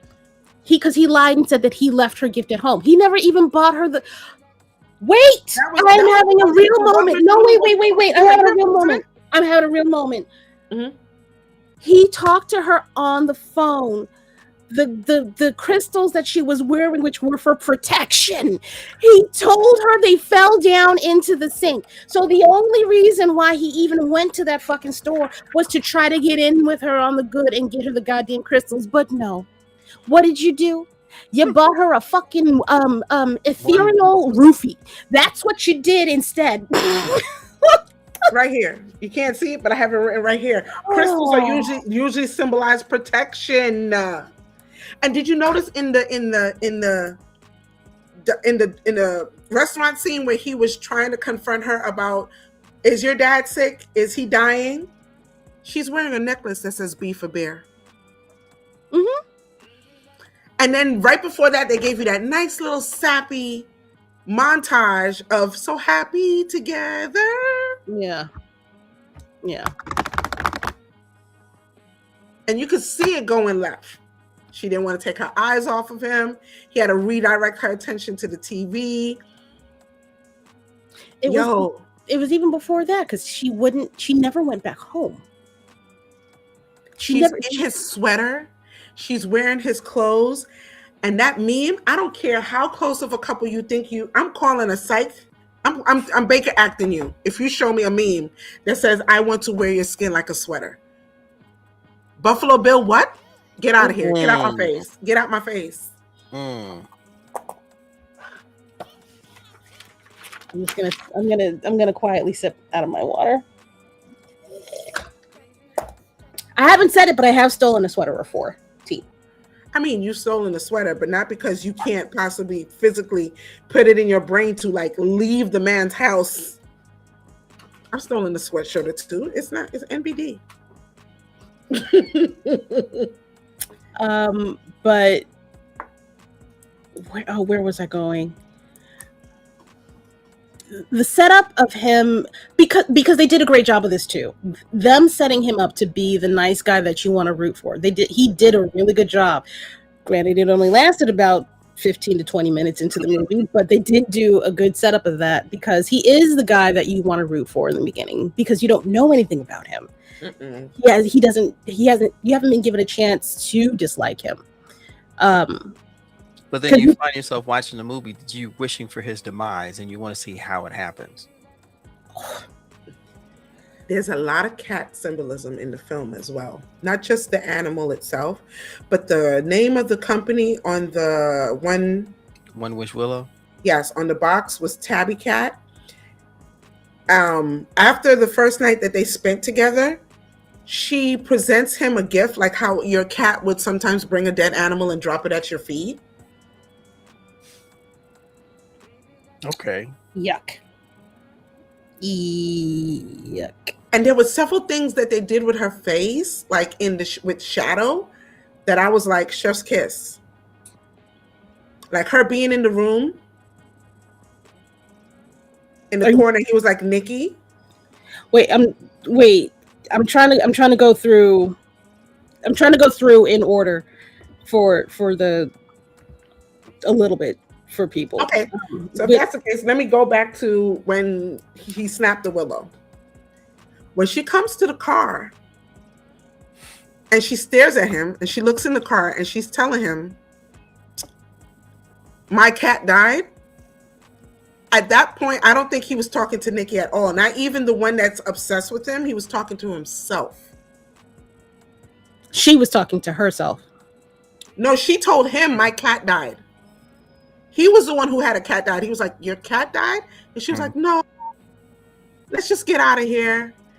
And then, like, he would say something and then she would repeat it. And then he would say something and she would repeat it. Immediately, like in the first 2 minutes of the willow being snapped, he said, number one, my cat died. I see where you're going with this. It's a reflection of him, because the one with Willow created a spirit put in her body that was him. So it was actually giving him that love that he would have wanted, but in such a crazy way. But it wasn't her at all. This is what I'm saying. I don't think it was his spirit. At that point, she's an empty vessel. Doppelganger. Got it. She's just Nikki shell. A shell of Nikki. Oh wow, she's a homunculus. Yes, pretty much. And before the obsessiveness kicks in, she's just a mirror. She's just repeating what he says. She says, my cat died. And then at one point he says something and she's like, yeah. And then he says, oh, and she says, oh. It was a weird, like, right after she came back to the car and she like stoops down in the window, that she was like really, really weird before she actually got into the car. And I think at that point, she wasn't Nikki, not even obsessive Nikki. She was just like a shell reflecting himself back. Basically, whatever thoughts he had or dreams he had about how she would approach him or be with him or attach herself to him, that's what came out of her mouth. Mm-hmm. The cat was a sympathy ploy, but she didn't even use. He didn't use. He couldn't, because they were so. That's another thing. Going back to the initial bar scene, they, except for, what is that girl's name? Sarah, the other girl in the movie, nobody heard that the cat died. Sarah was the only one that actually listened to him. We'll get into her. Listen to him about the cat dying. Oh God, we don't have a lot of time. Sorry, I apologize. But yeah, I agree with you. I agree with you. Navy, ma'am. Is there anything that you notice, want to talk about, deeper diver in counter arguments? Y'all have hit it, really. It really gives that social commentary of people who want something, so they're willing to put that crazy side of themselves into it to almost give the delusion that they're receiving what they want. In actuality, you're getting that demented wish that you've been asking for, but you've convinced yourself that this is exactly what you want. You're seeing that level of crazy. We're seeing that right here. That is a societal societal sign of, hey, this is what I want, but it's not what I want. And I'm going to convince myself this is what I want and what I'm looking for, regardless to how much it hurts me. This is literally the obsession with himself, and you want that for himself. That, I see that title and go, oh yeah, there are layers in this. Bear was so willing to ignore so much because he felt like he had his prize. The initial cat shrine on the floor, and like Kara mentioned yesterday, why didn't you bury that bitch? Where were you putting the cat shrine on the floor? The creepy McSpooky thing in the corner. The tape on the fucking door. Her standing there all those hours. This Hansel and Gretel story. That would have been like, nope, time to go. Nope. Wait, the Hansel and Gretel story? Yes. Oh boy. At the party. Yeah. That was a Hansel and Gretel story? Yeah, it was an incestuous telling of Hansel and Gretel. Hansel is supposed to be married, but Gretel wants him to take her to Pound Town. And if she does, you heard the story. Yeah. No thanks. I didn't realize it was Hansel and Gretel. Oh. Oh, yaba. The only thing I didn't understand was when he took her to the hospital. I understand she was like tripping out. Why did they take her? That was the only thing I could not understand. What do you mean? Why they took her? After she takes the Jenga, after real Nikki tries to come up and tries to knock fake Nikki back, right, and bust up her shit, he takes her to the hospital. He cuts out the car, talks to a nurse. The nurse comes to the car, and next scene they're back at the house. I feel like I'm missing something here. She declined treatment. Yeah. How about the scene where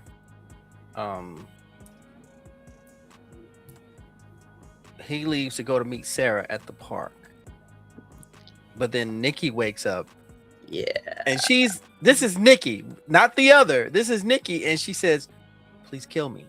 Yeah. She knows what the fuck is going on, but he is, like you said, he is ignoring every single sign known to man. She is telling you, this shit's not going to end well. End me, please. And this is after she's bashed herself in the fucking head.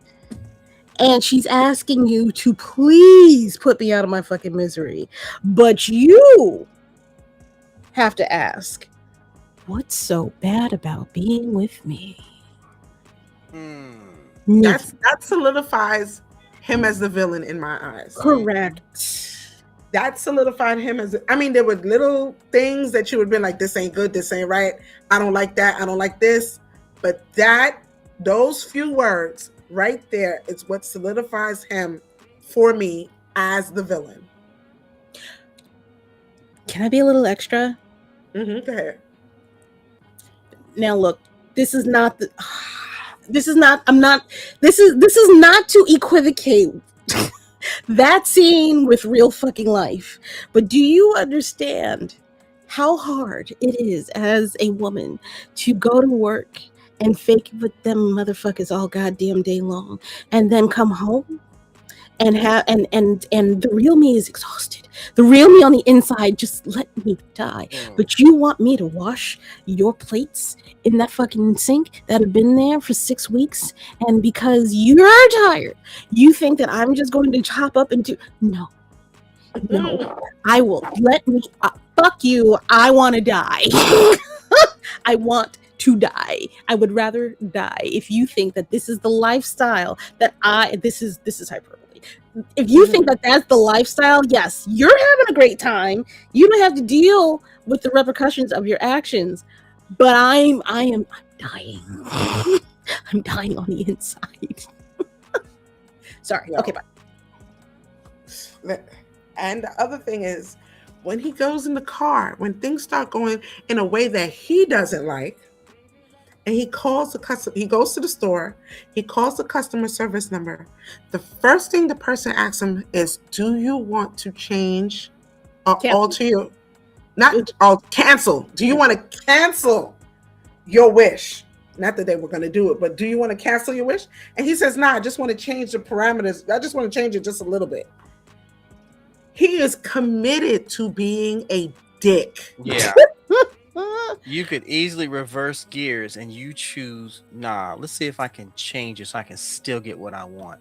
You selfish bastard. And it's just me? Who is obsessed then? Who is really obsessed? How could you sit in the car and have the customer service guy, who was the director, by the way, have the customer service guy sit there and tell you, hey, you want to talk to her, and hear that audio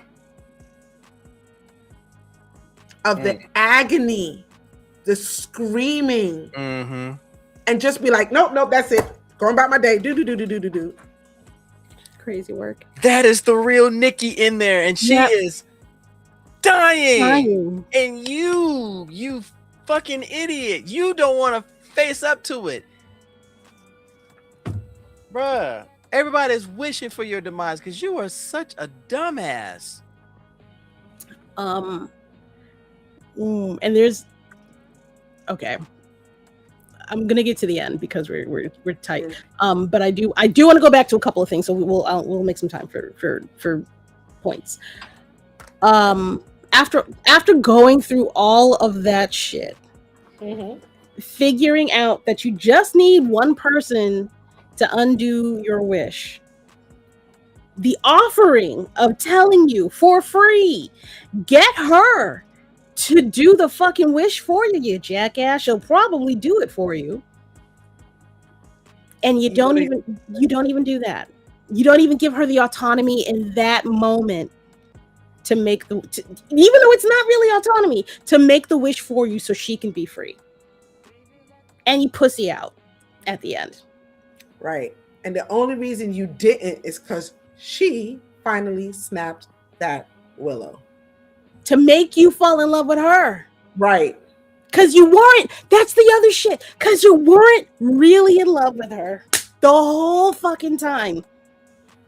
You wanted her to love you, but could not for a moment through this whole movie did you actually love her. That is some sick shit. And that woo. And you have the audacity to just fucking die? How fucking dare you? You just died? His wish could have been, let me be the man that Nikki needs in order for her to love me. What do I need to change? What can I change in order to be this person that she could fall in love with? No. In a moment of rejection, your wish was shit. And then she's stuck there at the end of the movie when she's back to being Nikki, her face pounded to shit. The girl, and somebody said they think the hair that Nikki has on her head at that moment was from Sarah. They scalped Sarah, yo. And she's wearing Sarah's hair, literally. So you have a scalped, naked, faceless body in your kitchen. The dude is shot in the forehead at the door. Yeah, Ian, the one that wished for $1 billion and got it. And then the other jackass is at your foot with an OD. Nikki's going to jail, y'all. She's going under the jail. At best, she's going to jail. He literally fucked her. Literally fucked her. Can I just rewind a quick second to give a quick, when he's in that room having sex with her, I got the giant ick. I was grossed out. She's making all the right noises and she's laying there like a wax doll. It was gross. Yeah. It was gross. And he's just there. I hated it. Hated it. Yeah, no. This is that sick entitlement that you see from some crazy ass dude who somehow has created this fairy tale in his head, and he doesn't give a shit how it affects anybody else as long as he gets what he wants, and no matter who he hurts.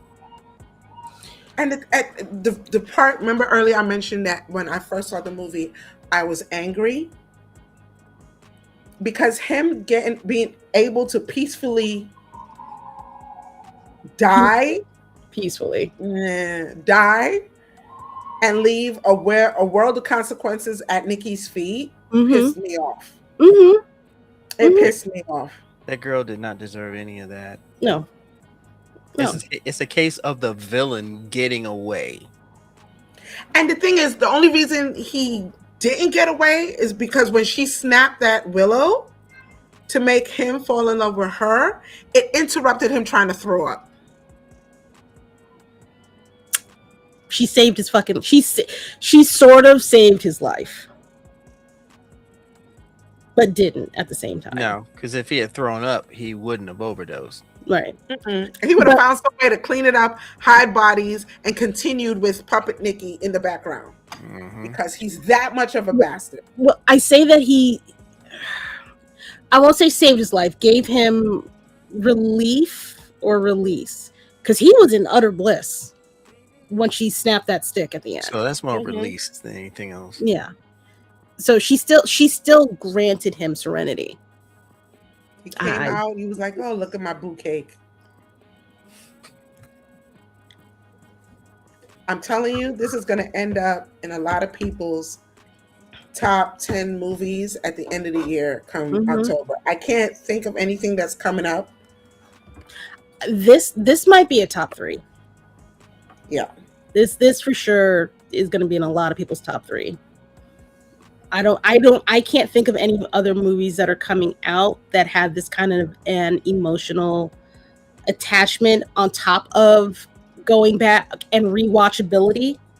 Right. For this, the layers, and The realizing shit afterwards is creating really blows your mind because it also tends to go back into social media and how obsession and vanity and narcissism all come into play. For me, it simply was how women's autonomy at this point in time is sitting in the hands of white men who are not looking at our best interests with what they have. Ooh. That's what I took away from the film. Ooh, and he's about to release another movie. Oh God! Yeah, it's gonna be another. It's his next film is gonna be called Anything But Ghosts. It's set in the same universe with a reference to obsession. Oh no! Come on, bro. I need a minute. I need to breathe. A minute. Hey, Regine. Hi, Miss Regine. How are you, honey? Oh, I don't. She's not ready for it. Oh, I don't want. Wait, no, not Bryce Dallas Howard is in it. Oh no. Oh no. 2 fake paranormal investigators must face actual ghosts while dealing with the deception of their own fraudulent business. Oh shit. Ghostbusters in denial. Ooh. Scambusters. Yo, that's insane. Ooh. One more thing. Okay, so the first time that he went into the heebie-jeebie store, it was the chick that was on the phone talking to him, that sold the willow to him. Completely blowing her off a little bit. She's answering his questions, but he's not really listening to her. Every time he asks a question and what did he say? Why do people, does this thing work? I mean, yeah, has anybody ever come back and complained about these? A couple, but overall, most people are good about it. I forgot. She said something else to him, but all of that said, genuinely answering his questions, but he's not really listening to her. Cut to the second time he goes back to the store after his regretful decision. It's a dude in the store. The girl's gone. Where'd the girl go? Nobody knows. Completely disregard. Don't even question it, really. The guy in the store says, it worked out really, something to this effect. It worked out pretty well for me. I've gotten what I wanted. the conversation he had with him, Bear had with the store. Matter of fact, I almost called him store owner, which is another fucking layer of bullshit. Talking to the guy at the store leads me to believe that's the girl. That's the original girl. She said she used the wish first. So that already. I wish people would listen to me would be one wish in my head, or I wish I was a man is another wish. Listen, her saying that if that's the case, her saying that, you know, I wish people would listen to me, and it turns her into a white male. Yep. Yep. Because he hangs by every fucking word that this man tells him about this stick and what to do. Every word. Without question on top of that. And he says he was the first one to suggest calling the customer service. Yeah. This movie's good. So good. So good. There's still more. There's still more shit to unpack. Anyway, fuck you, this movie. 10 out of 10. Fuck you, guy. Yo, for real, that movie, it like she said, like I watched it and I just kept thinking about it and thinking about it and thinking about it. And I've been recommending it to anybody that will listen to me. I was talking on the stream with Regine earlier, and it made me. I forget if I brought it up or somebody else brought it up, but we started talking about Is God Is, and then this movie pissed me off again because I wanted Is God Is to make me feel the way this movie makes you feel. So it looks like Regine has been thinking about this movie too. Yeah. I really wish Is God Is would have been this too. That movie is a trip. I've been thinking about it a lot as well. Yeah, but it's not gonna go away. Impeccable writing. Okay, sorry. Any last thoughts, ratings, numbers, rating? Go see it. 10 out of 10. Yeah. And I don't even like movies like this, but it made you really, really think. Right, and they extended its. I'm sorry, me and this chair are having a fight. They extended its theatrical release based on this.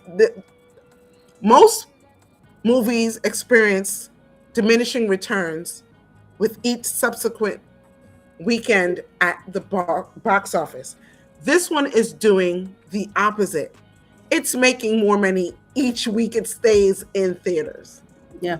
Yeah. It's at 333 million and climbing. Wait, what? When the fuck? Mine must have been old. Yeah. My number must have been old. It's currently 333 million worldwide and climbing.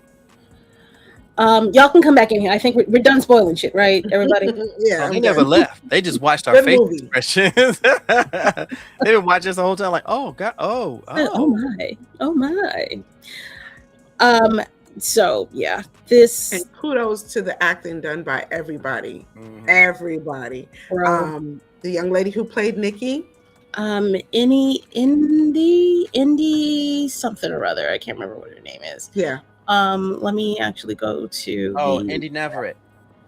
Yes, Indy Navarrete, Michael Johnston, Megan Lawless, who plays Sarah, the chick he should have probably been in love with, Cooper Tomlinson as Ian, the best friend guy. And that's another thing. Sarah was right there, bro. She was right there. It will be in your face and you won't even notice it because you're so myopic as to this is what I want. Yep. This is all I want. I want the shiny sparkly thing. It's glass though. It's glass. It's just glass. It's not worth anything. You literally throw it across the room and it'll shatter into 1,000 pieces. Which is kind of what happened to her Frankie. Oh, brother. Okay. Let's see. Let's get back into that. I agree. Maybe not the whole summer. A couple more than 2 weeks. Yeah, definitely more than 2 weeks. I think we can all survive and afford that. But thank you everybody for tuning in. I'm gonna try to do this really quickly. Blerds Eye View, Tuesdays and Thursdays at 8:30 p.m. Eastern Standard Time. We are on a break until September, except for the days that we talk about X-Men 97 season number 2. I will keep you up to date on when that's going to start. Next up is the Spartan Run. That is Black Spartans 2 podcasts. The first one being How the Frack We Got Here on Wednesdays at 9:30 p.m. Eastern Standard Time. He talks about politics, so you don't have to listen to it all throughout the week. He makes it digestible within about 2 hours of podcast time. His second show is on Fridays at 9:30 p.m. Eastern Standard Time, where he talks about the happier, jovial, lighter things side of life. That includes comics, movies, TV shows, anime, manga, tech, all those lovely things. And if you were interested, we have coupons. Yay! The 2 comic books that were reviewed tonight, Soul and The Gray, are both up at www.midnightcomics.org. When you use code RFOB, you will get 20% off of whatever is in your cart. Another friend of the show, King Bull Comics. If you use code BLERD, that is Blerd with an exclamation point at the end, you will get 30% off of your goodies inside that cart. And then last but not least, the number 1 Blerd box in all of the land, that is Otaku Noir. Go to www.otakunoir.com. Use code RFOB for free shipping. Did it! Hooray! Navy, do you have anything that you would like to plug, sir? Yes. This coming Friday at 6 p.m. on Blurticorn Convos, Substantial will be my guest. We're going to be chopping it up with the man who has worked with some of the most incredible hip hop artists, including the long since passed Nujabes. And we're going to talk to him about his current projects, life as a whole, as a dad, and everything else, and his future endeavors. I will be releasing the recap for MomoCon this week. Unfortunately the editing's taking a little bit longer because the program has been like, I don't feel like it, so I'm gonna just sit here and start beating it upside the head. And not much else. Just look out for the other recaps for PAX Unplugged, for Page 3, and more of the combos. So yeah, and I'm getting back into my streaming, so if I'm still up to it, I'll probably be doing a Father's Day stream tonight. Yay! What you gonna play? Marvel Snap. Standard. Good. Yeah. Okay. What did? Oh, you can find me online here at What Do Frickin' Do, and up there where I do things. Woo! Like she makes the nollies. She makes the nollies. Yeah. Y'all hit her up before Dragon Con because she belongs to me. Dragon Con. I'll tell you right now. All right, ladies and gentlemen, thank you guys so much. We'll be back next week. Same blerdy time, same blerdy channel on YouTube and Twitch, since Instagram kind of hoed me tonight. But I will see you guys there. Thank y'all. Have a great week. I hope you had a great weekend. Happy Father's Day. I will see you guys. We will see you guys next time. Okay, bye. Bye.